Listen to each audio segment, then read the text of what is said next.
ತೃತೀಯಂತು ತತ್ವ ಬ್ರಹ್ಮಾಂಡವೆಲ್ಲ ಅಕಳಂಕ ಗುಣನಿಧಿ ಚಿದಾನಂದ ಬಸವಂಗೆ ಬಕುತನಾದೆನ ಗುರುವೇ ಯೋಗಿನಾಥ. ಸದಾವಕಾಲ ಸ್ಮರಣೀಯರಾದ ಬಸವಾದಿ ಶಿವಶರಣೆಯರಂತರಂಗದ ದಿವ್ಯ ಜ್ಯೋತಿಗೆ ಶರಣೆಂದು ಮಾನವ ಕುಲಕೋಟಿ ಕಲ್ಯಾಣಕ್ಕೆಂದು ತಮ್ಮದೇ ಆದಂಥ ತತ್ವ ಮತ್ತು ಸಿದ್ಧಾಂತವನ್ನು ಬಿಟ್ಟು ಹೋದಂಥ ಜಗದೆಲ್ಲ ಸಂತ ಮಹಂತ ದಾರ್ಶನಿಕರ ಅಂತರಂಗದ ದಿವ್ಯ ಜ್ಯೋತಿಗೆ ಶರಣೆನ್ನುತ್ತಾ ಬಾಲ್ಗಾವದ ಈ ಗುರುದೇವ ಆಶ್ರಮವನ್ನು ಈ ಭೂಮಿಯ ಮೇಲಿನ ಕೈಲಾಸವನ್ನಾಗಿ ಯೋಗ ಆಚಾರ್ಯರು, ಸರಳರು, ಜ್ಞಾನರತ್ನರೂ ಆಗಿರುವಂತಹ ಪರಮಪೂಜ್ಯ ಶ್ರೀ ಅಮೃತಾನಂದ ಮಹಾಸ್ವಾಮಿಗಳವರ ಸಾನ್ನಿಧ್ಯದಲ್ಲಿ ಗುರುದೇವರ ಉತ್ಸವ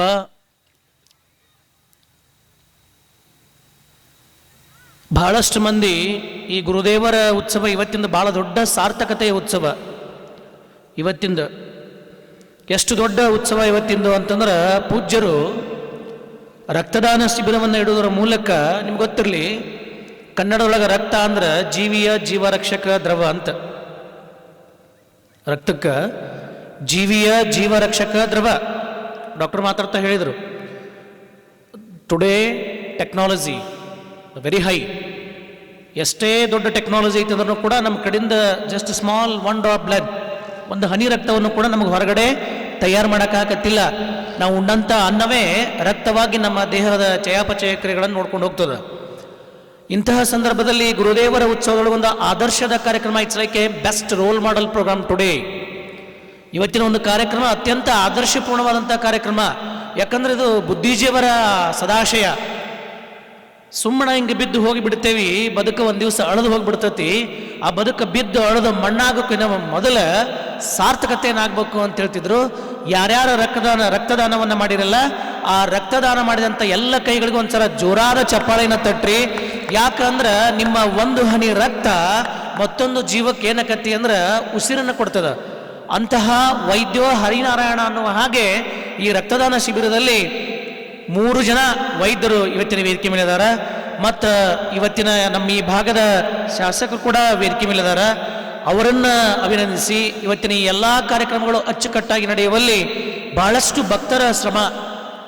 ಪೂಜ್ಯರು ಯಾವಾಗಲೂ ಹೇಳ್ತಿರ್ತಾರೆ, ನಾವು ಸುಮ್ಮನೆ ನಿಮಿತ್ತ ಭಕ್ತರೇ ಉತ್ಸವ ಅಂಥೇಳಿ. ಇದು ಗುರುದೇವರ ಉತ್ಸವ ಅಂದ್ರೆ ನೀವು ತಲೆ ಇಟ್ಕೋರಿ. ಪೂಜ್ಯರ ಉತ್ಸವ, ಬುದ್ಧಿಜೀವರ ಉತ್ಸವ, ಗುರುದೇವರ ಉತ್ಸವ ಅಂದ್ರೆ ನಿಜವಾಗ್ಲೂ ಇದು ಯಾರ ಉತ್ಸವ ಅಂತಂದ್ರೆ ಬಾಲ್ಗಾವರ ಎಲ್ಲ ಸುತ್ತಮುತ್ತಲಿನ ಸದ್ಭಕ್ತರ ಉತ್ಸವ ಅನ್ನುವಂಥ ಮಾತಂತೆಲ್ಲ ಇಟ್ಕೋರಿ. ಒಂದು ಕಡೆ ಒಬ್ಬ ಕವಿ ಭಾಳ ಚಂದ ಹೇಳ್ತಾನ, ರಾಜ್ಯಕ್ಕೆ ಒಂದು ರಾಜ್ಯ, ಒಂದು ಸಾಮ್ರಾಜ್ಯ, ರಾಜ್ಯಕ್ಕೆ ರಾಜ್ಯಾಭಿಷೇಕವಾದರೆ ರಾಜ್ಯಕ್ಕೊಂದು ರಾಜ್ಯೋತ್ಸವ, ರಾಜ್ಯಕ್ಕೊಂದು ರಾಜ್ಯೋತ್ಸವ. ರಾಜನ ಮನೆ ಅಂಗಳದೊಳಗೆ ಪುತ್ರನೊಂದು ಜನಿಸಿದರೆ ರಾಜ್ಯದಲ್ಲಿ ಒಂದು ಪುತ್ರೋತ್ಸವ, ರಾಜ್ಯದಲ್ಲಿ ಒಂದು ಪುತ್ರೋತ್ಸವ. ಬಾನಂಗಳವನ್ನ ಪೂರ್ಣ ಹುಣ್ಣಿಮೆಯ ಚಂದರ ಬೆಳದಿಂಗಳ ಚೆಲ್ಲಿದರೆ ದರೆಗಂದು ಹಾಲು ಬೆಳದಿಂಗಳ ಉತ್ಸವ. ಬಾಲ್ಗಾಮದ ಗುರುದೇವರ ಆಶ್ರಮದಲ್ಲಿ ಭಕ್ತ ಸಾಗರ ಸೇರಿದರೆ ಅದು ಸಿದ್ದೇಶ್ವರ ಪೂಜ್ಯರ ಉತ್ಸವ, ಗುರುದೇವರ ಸಂಭ್ರಮದ ಉತ್ಸವ.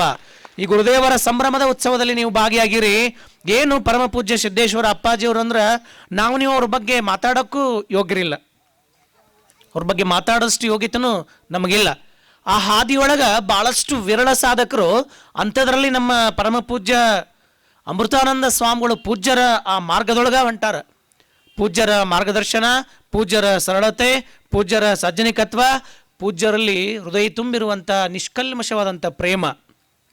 ನಾವು ಭಾಳಷ್ಟು ಮಾತಾಡ್ತೀವಿ, ನಮ್ಮಲ್ಲಿ ನಿಷ್ಕಲ್ಮಶವಾದಂಥ ಪ್ರೇಮದ ಕೊರತೆ ಭಾಳದ. ಯಾರಲ್ಲೂ ಪ್ರೇಮ ಇಲ್ಲ ಇವತ್ತು, ಯಾರಲ್ಲೂ ಪ್ರೇಮ ಇಲ್ಲ. ಎಲ್ಲರೊಳಗೂ ಏನೈತಿ ಅಂದ್ರೆ, ಏನಾದರೂ ಬಯಸಿದ್ರೆ ನನಗೆ ಇದನ್ನು ಕೊಟ್ಟರೆ ನಾನು ಹಿಂಗೆ ಇದನ್ನು ಕೊಡ್ತೇನೆ, ನೀ ಹಿಂಗೆ ಮಾಡಿದ್ರೆ ನಾನು ಇದನ್ನು ಮಾಡ್ತೇನೆ. ನೋಡಿ, ನೋ ಪತ್ರಿಕೆ ಇಲ್ಲ, ಬ್ಯಾನರ್ಸ್ ಇಲ್ಲ, ಏನೂ ಇಲ್ದನ ಊರಿಗೆ ಹೋಗಿ ಪೂಜ್ಯರು ಆಶ್ರಮ ಗುರುದೇವರ ಉತ್ಸವ ತಾವೆಲ್ಲರೂ ಬರಬೇಕು ಅಂದ್ರೆ ಏನೂ ಇಲ್ದನ ನೀವೆಲ್ಲರೂ ಬಂದು ಸೇರಿರಿ ಅಂತಂದ್ರೆ ನಿಜವಾಗ್ಲೂ ಈ ಬಾಲ್ಗಾವದ ಅಂಗಳನ ಬಹಳ ಪುಣ್ಯದ ನಾಡು ಅನ್ನುವಂಥ ಮಾತನ್ನು ಈ ತುಂಬಿದ ಸಭೆಗಳಿಗೆ ಹೇಳಿ, ಮತ್ತೊಂದು ನಿಮಗೆಲ್ಲರಿಗೆ ಮತ್ತೆ ಹೇಳಕ್ಕೇನು ಇಷ್ಟಪಡ್ತೀನಿ ಅಂತಂದ್ರೆ, ಇಬ್ಬರು ಗಂಡ ಹೆಂಡ್ತಿದ್ರಂತ. ಎಷ್ಟು ಮಂದಿ ಇದ್ರಂತ? ಕಿತನಾ? ಹಾಂ, 2 बीवी और 2 ಪತಿ. ಇಬ್ರು ಗಂಡ ಇಂತಿದ್ರೆ ಇಬ್ಬಿಬ್ರು ಗಂಡ ಇಂತಿದ್ರ ಮತ್ತು ಒಬ್ಬರ ಗಂಡ ಇಂತಿರ್ತಾರೆ, ಇಬ್ಬಿಬ್ರು ಇರ್ತಾರಣ್ಣ. ಇಬ್ಬರು ಗಂಡ ಇಂತಿದ್ರಂತ. ಆ ಗಂಡ ಇಂತಿ ಹೆಂಗಿದ್ರು ಅಂತ ಅನ್ನೋದಕ್ಕೆ 12ನೇ ಶತಮಾನದ ಕಲ್ಯಾಣದ ಒಂದು ಪ್ರಸಂಗ. ಹೆಂಗಿರ್ಬೇಕು ಗಂಡ ಇಂತಿ ಅಂದ್ರೆ ಇವತ್ತಿನ ಬದುಕಿಗೆ ಭಾಳ ದೊಡ್ಡ ಅವಶ್ಯಕತೆ. ಇವತ್ತು ಏನಾಗ್ಬಿಟ್ಟತಿ ಬದುಕು ಅಂತಂದ್ರೆ ನಿಜವಾಗ್ಲೂ ನಡೆಯುವಂಥ ಘಟನೆ. ಎಲ್ಲರೂ highly qualified, MSc BSc IAS KAS FRCC ಎಲ್ಲರೂ ಕ್ವಾಲಿಫೈಡ್ ಹೈಲಿ. ಬದುಕು ಮಾತ್ರ ಇಷ್ಟು ಶೂನ್ಯಾಗಿರ್ತತಿ ಅಂತಂದ್ರೆ ಒಂದೇ ಬೆಡ್ ಮೇಲೆ ಗಂಡ ಇಂತಿ ಮಲ್ಕೊಂಡಿರ್ತಾವ. ಗಂಡ ವಾಟ್ಸಪ್ನೇ ಬಿಸಿ, ಹೆಂಡತಿ ಫೇಸ್ಬುಕ್ನೇ ಬಿಸಿ, ಮಕ್ಕಳು ಟ್ವಿಟರ್ನೇ ಬಿಸಿ.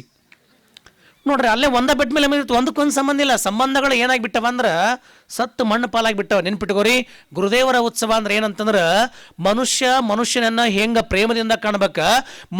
ಮನುಷ್ಯನನ್ನ ಎಲ್ಲೋ ಹುಡುಕಿದೆ ಇಲ್ಲದ ದೇವರ ಕಲ್ಲು ಮುಳ್ಳುಗಳ ಗುಡಿಯೊಳಗೆ. ನಾವು ದೇವರನ್ನ ಎಲ್ಲೋ ಕಲ್ಲು ಮುಳ್ಳು ಗುಡಿಯೊಳಗೆ ಹುಡುಕಾಕತ್ತೀವಿ. ಅಲ್ಲೆಲ್ಲ ಯಾಕೆ ಹುಡುಕ್ತಿ ಮಾರಾಯ?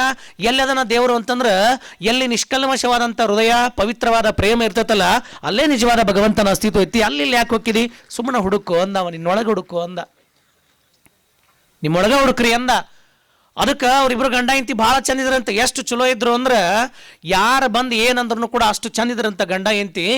ಆ ಚಂದಿದ್ದ ಗಂಡ ಹೆಂಡತಿ ಚಲೋ ಇದ್ರು, ಅವರು ಭಾಳ ಚಲೋ ಇದ್ರು. ಅಲ್ಲೊಬ್ಬ ಬಂದ, ಅವ ಅಂದ, ಬಂದವನ ಬಸವಣ್ಣವ್ರಂತಲ್ಲಿ ಬಂದ. ಕೇಳಿದ ಬಸವಣ್ಣವ್ರನ್ನ, ಏನಂತ? ಬಸವಣ್ಣವ್ರ ಮತ್ತು ನಿಮ್ಮನ್ನ ಕಂಡಾಪಟ್ಟಿ ಶಾಣ್ಯರು ಅಂತ ಹೇಳ್ತಾರೆ, ಕಂಡಾಪಟ್ಟಿ ದೊಡ್ಡವ್ರು ಅಂತ ಹೇಳ್ತಾರೆ, ನಿಮಗಿಂತ ದೊಡ್ಡವ್ರು ಈ ಭೂಮಿ ಮೇಲೆ ಯಾರೂ ಇಲ್ಲ ಅಂತ ಹೇಳ್ತಾರೆ. ಮತ್ತು ನಮ್ಮದೊಂದು ಪ್ರಶ್ನೆ ಏನು ಅಂತಂದ್ರೆ, ಏನು ಸಂಸಾರಸ್ಥರು ಭಾಳ ಶ್ರೇಷ್ಠರು, ಏನು ಸನ್ಯಾಸಿಗಳು ಭಾಳ ಶ್ರೇಷ್ಠರು, ಇವೆರಡಕ್ಕೂ ನೀವು ಉತ್ತರ ಕೊಟ್ರೆ ಚಲೋ, ಇಲ್ಲ ಅಂತಂದ್ರೆ ಮತ್ತು ನೀವೇನಷ್ಟು ಜಾಣ್ರಂತ ನಾ ಅನ್ನಂಗಿಲ್ಲ ಅಂದ್ರು ಅವ್ರಂದ್ರು. ಮಾರಯ್ಯ, ಈ ಪ್ರಶ್ನೆ ಕೇಳಕ್ಕೆ ನನ್ನಂತಲ್ಲಿ ಯಾಕೆ ಬಂದಿ ನೀನು? ಕಲ್ಯಾಣದ ಅಂಗಳದೊಳಗೆ ಕಟ್ಟ ಕಡೆಯ ಬೀದಿ ಒಳಗೆ ಅಲ್ಲೇ ದಾಸಿಮಯ್ಯನವರು ಮತ್ತು ದುಗ್ಗಳೆ ಅಂತ ಇಬ್ರು ಚಲೋ ಗಂಡ ಇಂತಿದ್ದಾರೆ, ಭಾಳ ಚಂದ ಬದುಕಾಕತ್ತಾರ.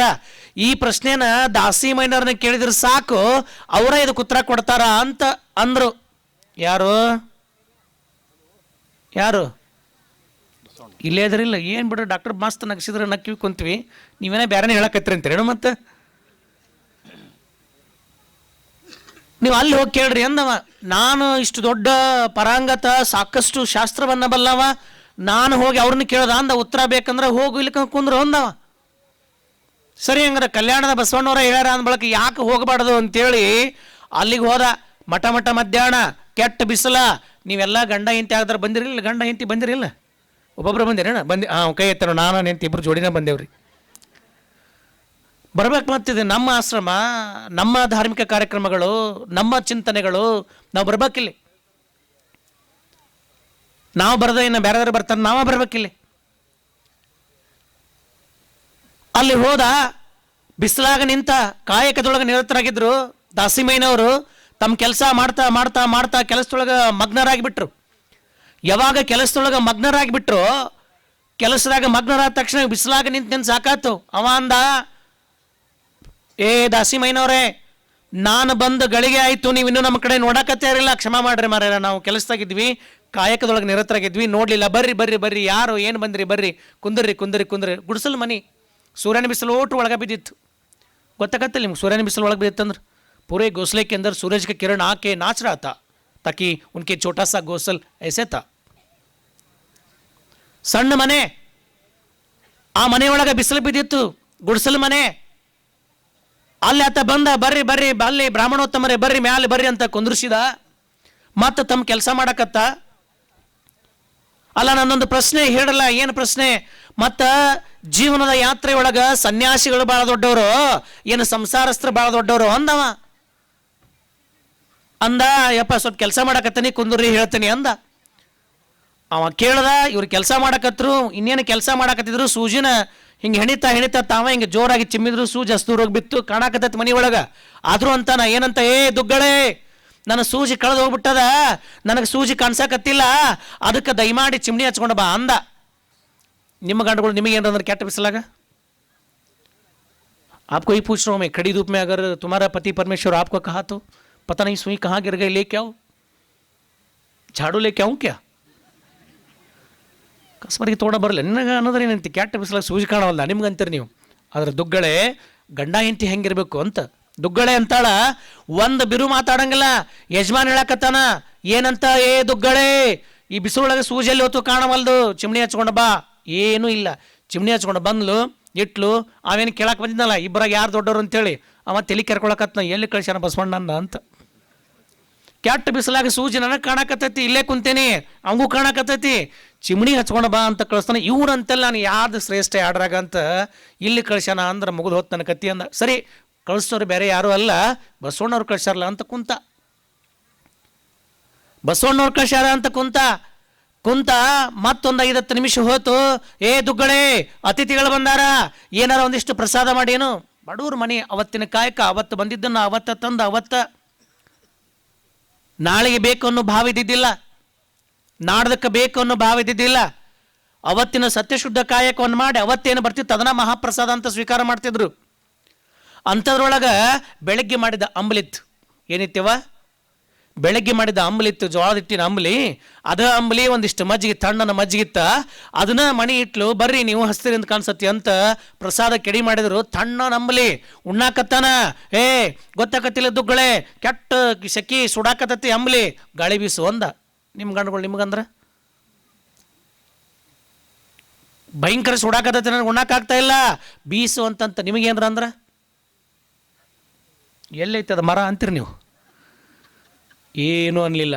ಬೀಸುಣಿಕೆ ಬೀಸ್ಕೋ ಅಂತ ಕುತ್ಕೊಂಡ್ರು. ಇಬ್ರಿಗೆ ಪ್ರಸಾದ ಮಾಡಿದ್ರು, ಹೊರಗೆ ಬಂದರು, ಮತ್ತೆ ಕೆಲಸ ಮಾಡಕತ್ರು. ಅಲ್ರಿ ಮತ್ತೆ ನಾವು ಹೇಳಿದ್ದು ಏನಾಯ್ತು ಅಂದವ. ಏನು ಅಂದವ? ಸಂಸಾರಸ್ತ್ರ ದೊಡ್ಡವರು ಏನು ಸನ್ಯಾಸಿಗಳು ದೊಡ್ಡವರು ಅಂದಾಗ ಅವಾಗಂತನ ಇಚ್ಛೆಯ ನರಿತು ನಡೆವ ಸತಿ ಎನ್ನಂಗಣದ ಮನೋಮಧ್ಯದಲ್ಲಿ ಇದ್ದಡೆ. ಇಚ್ಛೆಯ ನರಿತು ನಡೆವ ಸತಿ ಎನ್ನ ಅಂಗದ ಮನೋಮಧ್ಯದಲ್ಲಿ ಇದ್ದರೆ ಅಂತರಂಗದ ಇನಿತಿಯ ಸಂದೇಶವನ್ನರಿತು ನಡೆವ ಗಂಡ ಅರಿತು ನುಡಿದು ನಡೆದಡೆ ಅದು ಸಂಸಾರ ದೊಡ್ಡದು. ಇಚ್ಛೆಯ ಮರೆತು ನಡೆವ ಗಂಡ ಹೆಂಡತಿ ಇದ್ದರೆ ಆಗ ಸನ್ಯಾಸತ್ವ ದೊಡ್ಡದು, ಆಯ್ಕೆ ನಿನ್ನದು ಅಂದ. ನೀನು ಆಯ್ಕೆ ಮಾಡ್ಕೊ ಅಂದವ.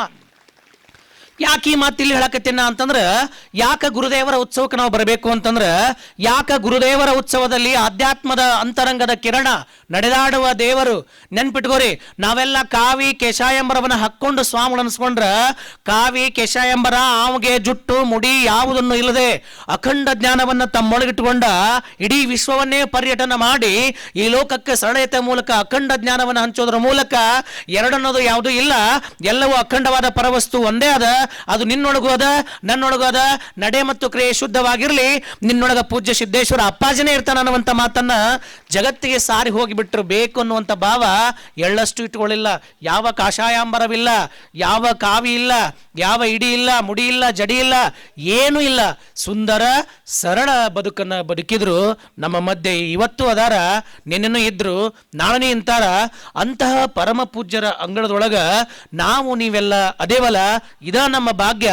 ಆ ಎಲ್ಲ ಸಂದೇಶಗಳನ್ನು ಹೊತ್ಕೊಂಡ ಗುರುದೇವ ಆಶ್ರಮದ ಮೂಲಕ ಮಹಾರಾಷ್ಟ್ರ ಗಡಿ ಭಾಗದಿಂದ ಹಿಡ್ಕೊಂಡು ಎಲ್ಲ ಹಳ್ಳಿಗೂ ಸಂಚಾರ ಮಾಡಿ ನಿಮ್ಮೆಲ್ಲರಿಗೂ ಆಮಂತ್ರಣವನ್ನು ಕೊಟ್ಟ ನೀವೆಲ್ಲರೂ ಪೂಜ್ಯರಿಗೆ ಹೂ ಅಂದ್ರೆ ಬಹಳ ಪ್ರೀತಿ ಅಲ್ಲ? ಅಪ್ಪಾಜಿಯವರಿಗೆ ಹೂ ಅಂದ್ರೆ ಬಹಳ ಪ್ರೀತಿ. ಆ ಹೂವನ್ನು ಮುಂದಿದ್ರೆ ಸಾಕ, ಆ ಹೂವನ್ನು ನೋಡೇ ಕಲಿತ್ರೆ ಸಾಕ ಬದುಕ ಅಂತ. ಆ ಹೂವನ್ನು ನೋಡಿ ನಾವು ಕಲಿಯದ. ಏನು ಕಲಿಯದ ಹೂವನ್ನು ನೋಡಿ? ನಾನಾ ಬರೋದೊಂದು ಪದ್ಯ ನಿಮ್ಗೆ ಹೇಳಿ ಮುಗಿಸ್ಬಿಡ್ತೇನೆ ನನ್ನ ಮಾತು. ಏನು ಹೂವನ್ನು ನೋಡಿ ನಾವು ಕಲಿಯದ ಅಂತ. ನಾವು ಈ ಹೂವನ್ನು ನೋಡಿ ಏನು ಕಲಿಬೋದು ಅಂತಂದ್ರೆ ಹೇಳ್ತಾನ ಕವಿ, ಎಲೆ ಮಾನವ ಮನವೇ ನಾನೊಂದು ಹೂವು, ಎಲೆ ಮಾನವ ಮನವೇ ನಾನೊಂದು ಹೂವು, ಮುಂಜಾನೆಗೆಂದು ಅರಳಿದೆ, ಮಧ್ಯಾಹ್ನಕ್ಕೆಂದು ಬಾಡಿದೆ, ಸಂಜೆಗೆಂದು ಬಿದ್ದೆ. ಮುಂಜಾನೆಗೆಂದು ಅರಳಿದೆ, ಮಧ್ಯಾಹ್ನಕ್ಕೆಂದು ಬಾಡಿದೆ, ಸಂಜೆಗೆಂದು ಬಿದ್ದೆ. ಅರಳಿ ಬಾಡಿ ಬೀಳುವ ಮುನ್ನ ಗುರುವಿನ ಕೊರಳಿಗೆ ಹಾರವಾಗಿ ಬಂದು ಗುರುವಿನ ಮನವ ಸಂತೃಪ್ತಿಗೊಳಿಸಿದೆ. ನಾರಿಯರ ಮುಡಿಯನ್ನೇರಿ ನಾರಿಯರ ಮನವ ಸಂತೃಪ್ತಿಗೊಳಿಸಿದೆ. ದೇವರ ಮುಡಿಯನ್ನೇರಿ ದೇವರ ಮನವ ಸಂತೃಪ್ತಿಗೊಳಿಸಿದೆ. ಎಲೆ ಹುಚ್ಚು ಮನುಷ್ಯನೇ, ನಾನೊಂದು ಹೂವು, ಮುಂಜಾನೆಗೆಂದು ಅರಳಿದೆ, ಮಧ್ಯಾಹ್ನಕ್ಕೆಂದು ಬಾಡಿದೆ, ಸಂಜೆಗೆಂದು ಬಿದ್ದೆ. ಅರಳಿ ಬಾಡಿ ಬೀಳುವ ಮುನ್ನ ಪ್ರಾಯದ ವಧುವರರ ಕೊರಳಿಗೆ ಹಾರವಾಗಿ ನಾನೇ ಬಂದೆ. जवानी जवानी में दीवानी होकर जब शादी करेगा तब तो फूल नाचता रहता है ना, जवानी जवानी में. ಆ ಹೂ ಹೇಳಕತ್ತದ, ಪ್ರಾಯದ ವಧುವರರ ಕೊರಳಿಗೆ ಹಾರವಾಗಿ ನಾನೇ ಬಂದೆ. ನಿನ್ನ ಹುಟ್ಟಿನ ತೊಟ್ಟಿಲಿಗೆ ಶೃಂಗಾರವಾಗಿ ನಾನೇ ಬಂದೆ, ನೀನು ಸತ್ತಾಗ ನಿನ್ನ ಚಟ್ಟಕ್ಕೂ ಶೃಂಗಾರಗೊಂಡು ನಾನೇ ಬಂದೆ. ಒಂದು ದಿನದ ನನ್ನ ಬದುಕು ನಿನ್ನ ಜನನಕ್ಕಾಗಿತ್ತು, ಜೀವನಕ್ಕಾಗಿತ್ತು, ಮರಣಕ್ಕಾಗಿತ್ತು. 100 ವರ್ಷದ ನಿನ್ನ ಬದುಕು ಯಾರಿಗಾಗಿತ್ತು ಎಲೆಮಾನವ ಅಂತ ಹೂ ನಿಮ್ಮನ್ನು ಕೇಳಿದಾಗ ಅದಕ್ಕೆ ಉತ್ತರವನ್ನು ಕೊಡುವಂತ ಬದುಕು ನಮ್ಮದಾಗಬೇಕಾ? ಸಾರ್ಥಕತೆಯ ಬದುಕು ನಮ್ಮ ಬದುಕಾಗಬೇಕಾ? ನಾವೆಲ್ಲ ತಂದೆ ತಾಯಿಗಳು ಬಹಳಷ್ಟು ಮಂದಿ ನಮ್ಮ ಮಕ್ಕಳಿಗೆ ಸಂಸ್ಕಾರ ಕಲಿಸೋದನ್ನ ಮರೆಯಕತ್ತೇವಿ. ಗುರುದೇವರ ಉತ್ಸವ ಒಂದು ನೆಪ. ಆ ಗುರುವಿನ ಉತ್ಸವದ ಅಂಗಣದ ಮೂಲಕ ನೀವು ಏನು ಕಲಿಬೇಕಾಗೈತಿ ಅಂತಂದ್ರ ಒಂದಿಷ್ಟು ಸಂಸ್ಕಾರ ಮತ್ತು ಸಂಸ್ಕೃತಿಗಳು ಏನು ಕಲಿಬೇಕಾಗಿತ್ತಲ್ಲ, ಅದಕ್ಕೋಸ್ಕರ ಈ ಪೂಜ್ಯರ ಉತ್ಸವ, ಅದಕ್ಕೋಸ್ಕರ ಪೂಜ್ಯರ 4 ನಲ್ಮೆಯ ಜ್ಞಾನದ ನುಡಿಗಳು, ಪುಣ್ಯಾತ್ಮರ ಸ್ಮರಣೆ, ಇವೆಲ್ಲವೂ ನಮಗೆ ಏನು ಕಲಿಸ್ಕೊಡ್ತತಿ ಅಂತಂದ್ರ ನಾವು ಕೂಡ ಬದುಕಿನ ಅಂಗಳದೊಳಗ ಹೆಂಗೆ ಬದುಕಬೇಕು ಅನ್ನೋದನ್ನ ಕಲಿಸ್ಕೊಡ್ತದ. ಆ ದಿಶೆಯೊಳಗೆ ನೀವೆಲ್ಲಾ ತಂದೆ ತಾಯಿಗಳು ಇಲ್ಲಿ ಬಂದಿರಿ. ನಿಮ್ಮ ಮನೆಯೊಳಗ ನಿಮ್ಮ ಮಕ್ಕಳನ್ನ ಹೋಗಿ ಕೇಳ್ರಿ, ಯಾರು ನಿಮ್ಮ ಬದುಕಿನ ಹೀರೋ ಅಂತ ಕೇಳಿದ್ರ ನಿಮ್ಮ ಮಕ್ಕಳು ಏನು ಹೇಳ್ತಾವೆ ಹೇಳ್ರಿ? ಪಟ್ ಅಂತ ಕೇಳಿರ್ಬೇಕಾರೆ ನಿಮ್ಮ ಮಕ್ಕಳನ್ನ, you know Swamiji my life hero Yash or Hrithik. ಕೇಳಿರ್ಬೇಕಾರೆ ನಿಮ್ಮ ಹುಡುಗರು ಹೆಂಗೆ ಹೇಳ್ತಾವೆ? ನಿಮ್ಮ ಹೀರೋ ಯಾರು ಅಂತ ಕೇಳ್ರಿ, ಯಶ್ ಆರ್ ಋತಿಕ್ ಅಂತ ಕೇಳ್ತಾವೆ. ಇಲ್ಲಾಂದ್ರೆ ಕನ್ನಡದವ್ರನ್ನ ಕೇಳ್ರಿ, ರಾಜ್ಕುಮಾರ್ ಅವ್ರು ಇವ್ರು ಅಂತ ಹೇಳ್ತಾರ. ಅಲ್ಲ, ನಾವೊಬ್ರು ಹೇಳಲಿಲ್ಲ, ಹೇಳೇ ಇಲ್ಲ. ಒಬ್ಬಾಕೆರ ಹೆಣ್ಮಗಳ ಸಾಲಿ ಕಲಿಯುವಂಥ ಹೆಣ್ಮಗಳ, ಒಬ್ಬವರ ಸಾಲಿ ಕಡಿಯುವಂಥ ಹುಡುಗ, ಒಂದ್ಸಲರ ಹೇ ಮಾ ನೀ ನನಗೆ ಜನ್ಮವನ್ನು ಕೊಟ್ಟಿಯ, 9 ತಿಂಗಳ ನನ್ನ ಹೊಟ್ಟೆ ಇಟ್ಕೊಂಡಿಯ, 9 ತಿಂಗಳಲ್ಲ 2 ವರ್ಷ ಎದೆ ಹಾಲನ್ನು ಉಣಿಸಿಯ, ನನ್ನ ಮಸ್ತಕಕ್ಕೆ ಜ್ಞಾನದ ಅಮೃತವನ್ನು ಉಣಿಸಿ ನನಗೆ ಶಕ್ತಿಯನ್ನು ಕೊಟ್ಟು ನಡೆಯುವ ಹಾದಿಯನ್ನು ಕಲಿಸಿ, ನಮ್ಮವ್ವ ನೀ ನನ್ನ ನಿಜವಾದ ಬದುಕಿನ ಹೀರೋ ಅಂತ ಒಬ್ಬವರ ಮಗ ಬಂದು ಮುಂದೆ ಹೇಳ್ಯಾನ. ಒಮ್ಮೆರ ನಮ್ಮ ಅಪ್ಪ ನಮ್ಮ ಅವನು ಹುಟ್ಟಬೇಕ, mummy I love you so much ಚಂದನ. ಒಮ್ಮೆರ ನಮ್ಮ ಅಪ್ಪನ ಹುಟ್ಟಿದಬೇಕ, papa I love you so much ಚಂದನ. ಕಾಲೇಜಿಗೆ ಹೊಂಟಿರ್ತೀವಿ, PUC ಓದ್ತಿರಂಗಿಲ್ಲ, ಒಬ್ಬ ಯಾವಾರ ಹುಡುಗ ಬಂದು ಲವ್ ಯು ಅಂದ್ಬಿಟ್ರೆ ಹೂ ತೊಗೊಂಡಂಗೆ ಓಡೇ ಹೋಗ್ಬಿಡೋದು. ಏನು ಗತಿ ತಂದೆ ತಾಯಿಗಳದು? ಅಧ್ಯಾತ್ಮದ ಪಾಠ ನಮ್ಗೆ ಏನು ಕಲಿಸತಿ ಅಂತಂದ್ರೆ ನಾವು ಹೆಂಗೆ ಬದುಕಬೇಕು ಅನ್ನೋದನ್ನು ಕಲಿಸತಿ. ನಾವು ಬದುಕಿನ ಅಂಗಳದೊಳಗೆ ಹೆಂಗೆ ಬದುಕಬೇಕು ಅನ್ನೋದನ್ನು ಕಲಿಸತಿ. ಆ ಬದುಕಿನ ಹಾದಿಯೊಳಗೆ ನಾವು ಹೆಂಗೆ ನಡಿಬೇಕು ಅನ್ನೋದನ್ನು ಕಲಿಸತಿ. ಹಾಗೆ ನಡೆಯುವಾಗ ಯಾರು ನಮ್ಮ ಬದುಕಿನ ಹೀರೋ ಅಂತ ಕೇಳಿದ್ರೆ ನಾವು ಎದಿ ತಟ್ಟಿ ಹೇಳ್ಬೇಕ.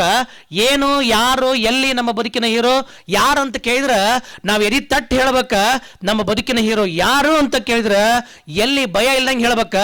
ನಮಗೆ ಜನ್ಮವನ್ನು ಕೊಟ್ಟ ನಮ್ಮಪ್ಪ ಬದುಕಿನ ಹಾದಿಯೊಳಗೆ ಹೆಂಗೆ ನಡಿಬೇಕು ಅಂತೇಳಿ 2 ಏಟು ಬಾರಿಸಿ ಹೆಂಗೆ ಇರ್ಬೇಕು ಬದುಕಿನಾಗಂತ ಕಲಿಸಿರ್ತಾನೆ ನಮ್ಮಪ್ಪ, ಅವ ನಮ್ಮ ಬದುಕಿನ ನಿಜವಾದ ಹೀರೋ. ಯಾರ ನಮ್ಮ ಬದುಕಿನ ಹೀರೋ ಅಂತ ಕೇಳಿದ್ರೆ ಮೈ ಬಣ್ಣ ಮಣ್ಣಿಗೆ ಕೊಟ್ಟ ಮಣ್ಣಿನ ಬಣ್ಣ ತಾ ತಗೊಂಡ ಮಣ್ಣೊಳಗ ಮಣ್ಣಾಗಿ ದುಡ್ದ ನಮ್ಮ ಬಾಯಿ ಒಳಗೆ ಒಂದಿಷ್ಟು ತುತ್ತು ಅನ್ನವನ್ನ ಕೊಡ್ತಾನ ರೈತ, ಅವ ನಮ್ಮ ಬದುಕಿನ ನಿಜವಾದ ಹೀರೋ. ಯಾರ ನಮ್ಮ ಬದುಕಿನ ಹೀರೋ ಅಂತ ಕೇಳಿದ್ರೆ ಎದಿ ಬಗದ ತೋರಿಸ್ಬೇಕ. ಯಾರ ನಮ್ಮ ಬದುಕಿನ ಹೀರೋ ಅಂತಂದ್ರ ಗುರುದೇವರು ಅನ್ನುವಂತ ಪರಮ ಪೂಜ್ಯರು ಅಧ್ಯಾತ್ಮದ ಪಾಠವನ್ನ ನಮ್ಮ ಎದೆ ಅಂಗಳದೊಳಗೆ ಉತ್ತಿ ಬಿತ್ತಿ ಮನುಷ್ಯನ ಅವ ಹೆಂಗ ಬದುಕಬೇಕ, ಸರಳತೆಯ ಹಾದಿ ಅಂದ್ರೆ ಏನು ಅಂತ ಸಾವಿರ ವರ್ಷಗಳ ಗತಿಸಿ ಹೋದ್ರೂ ನಮ್ಮ ಮಧ್ಯೆ ಎಂದೂ ಬಾಡದ ದೋ ನಕ್ಷತ್ರವಾಗಿ ನಿಂತಾರಲ್ಲ ಪರಮ ಪೂಜ್ಯ ಸಿದ್ದೇಶ್ವರ ಅಪ್ಪಾಜಿ, ಅಂತವರು ನಮ್ಮ ಬದುಕಿನ ನಿಜವಾದ ಹೀರೋ. ಯಾರ ನಮ್ಮ ಬದುಕಿನ ಹೀರೋ ಅಂತ ಕೇಳಿದ್ರೆ ಗಡಿ ಭಾಗದೊಳಗೆ ಶತ್ರುಗಳ ಎದೆಯನ್ನ ಕೊಟ್ಟ ಎದೆಯ ಗುಂಡನ್ನ ತಾತಿಂದು ಭಾರತಾಂಬೆಯ ಮಡಿಲಿಗೆ ರಕ್ತವನ್ನ ಚೆಲ್ಲಿ ನಮ್ಮ ಬದುಕು ಶೃಂಗಾರಗೊಳ್ಳಿ ಅಂತ ತಾನು ಸತ್ತು ಭಾರತಾಂಬೆಯ ಮಡಿಲೊಳಗೆ ಮಣ್ಣಾಗ್ತಾನ ಸೈನಿಕ, ಅವ ನಮ್ಮ ಬದುಕಿನ ನಿಜವಾದ ಹೀರೋ. ಯಾರು ನಮ್ಮ ಬದುಕಿನ ಹೀರೋ ಅಂತ ಕೇಳಿದ್ರೆ ನಮ್ಗೆ ಗೊತ್ತೇ ಇಲ್ಲ. 3 ತಾಸು ಆಕ್ಟ್ ಮಾಡುವಂತ ಹೀರೋಗಳು, ರೀಲ್ ಹೀರೋಗಳು ನಮ್ಮ ಬದುಕಿ ಹೀರೋಗಳಲ್ಲ. ನಿಜವಾಗ್ಲೂ ನಮ್ಮ ಬದುಕಿನ ಅಧ್ಯಾತ್ಮದ ಪಾಠವನ್ನ ಕಲಿಸುವಂತ ಗುರುವಿಂದ ಹಿಡಿದ ಪ್ರತಿಯೊಂದು ವಸ್ತು ನಮಗೆ ಬದುಕಿಗೆ ಗುರುವಾಗಿ ನಿಲ್ತತ್ತಲ್ಲ, ಅದೆಲ್ಲವೂ ನಮ್ಮ ಬದುಕಿನ ಹೀರೋ ಅನ್ನೋದನ್ನ ನಾವು ಯಾವ ಕಾಲಕ್ಕೂ ಮರಿಬಾರ್ದ. ಇವತ್ತಿನ ಯುವ ಪೀಳಿಗೆ ಯಾವ ಕಡೆ ಹೊಂಟತಿ ಅಂತಂದ್ರೆ ಯಾರು ನಮ್ಮ ಬದುಕಿನ ನಿಜವಾದ ಹೀರೋ ಅನ್ನೋದನ್ನ ಮರ್ತ ಎಲ್ಲೆಲ್ಲೋ ಹೊಂಟಬಿಟ್ಟದ.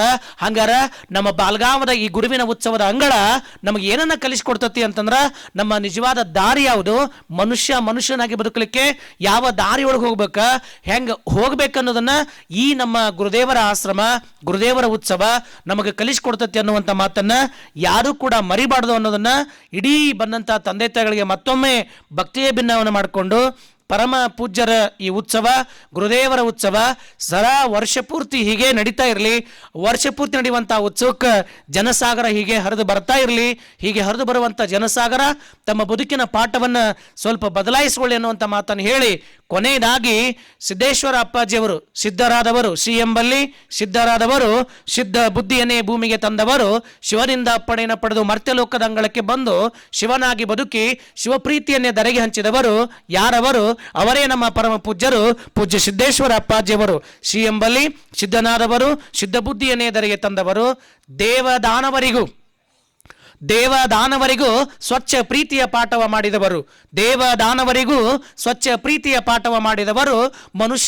ಮನುಷ್ಯನಾಗಿ ಬದುಕುವ ನಿಷ್ಕಲ್ಮಶ ಪ್ರೇಮವ ಹೇಳಿದವರು ಯಾರವರು? ಅವರೇ ನಮ್ಮ ಪರಮ ಪೂಜ್ಯ ಸಿದ್ದೇಶ್ವರ ಅಪ್ಪಾಜಿಯವರು. ಶ್ರೀ ದೇ ಸ್ವರನಿನಾದದ ಓಂಕಾರವನ್ನೇ ಬಿತ್ತಿದವರು.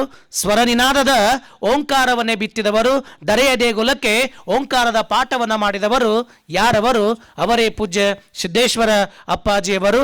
ರ ಎಂಬಲ್ಲಿ ರಜೆಯ ಮರೆತು ರಮೆಯ ಮರೆತು ಎಲ್ಲರಲ್ಲೂ ಸಿದ್ಧರನ್ನೇ ಬಿತ್ತಿದವರು, ಶುದ್ಧರಾದವರು ಯಾರವರು? ಅವರೇ ಪರಮ ಪೂಜ್ಯ ಸಿದ್ದೇಶ್ವರ ಅಪ್ಪಾಜಿಯವರು ಅಂತ ಮಾತನ್ನು ಹೇಳಿ ಈ ಸುಂದರವಾದ ವೇದಿಕೆಯಲ್ಲಿ 4 ಅನುಭವದ ಮಾತನ್ನು ಹೇಳಿಕೆಯನ್ನು ಮಾಡಿಕೊಟ್ಟಂಥ ಪರಮ ಪೂಜ್ಯರಿಗೆ, ಎಲ್ಲ ತಂದೆ ತಾಯಿಗಳಿಗೆ ವಂದಿಸಿ ನನ್ನ ಮಾತನ್ನು ಪೂಜ್ಯರ ಪಾದಕ್ಕೆ ಅರ್ಪಿಸ್ತೇನೆ. ಎಲ್ಲರಿಗೂ ಶರಣು ಶರಣಾರ್ಥಿಗಳು.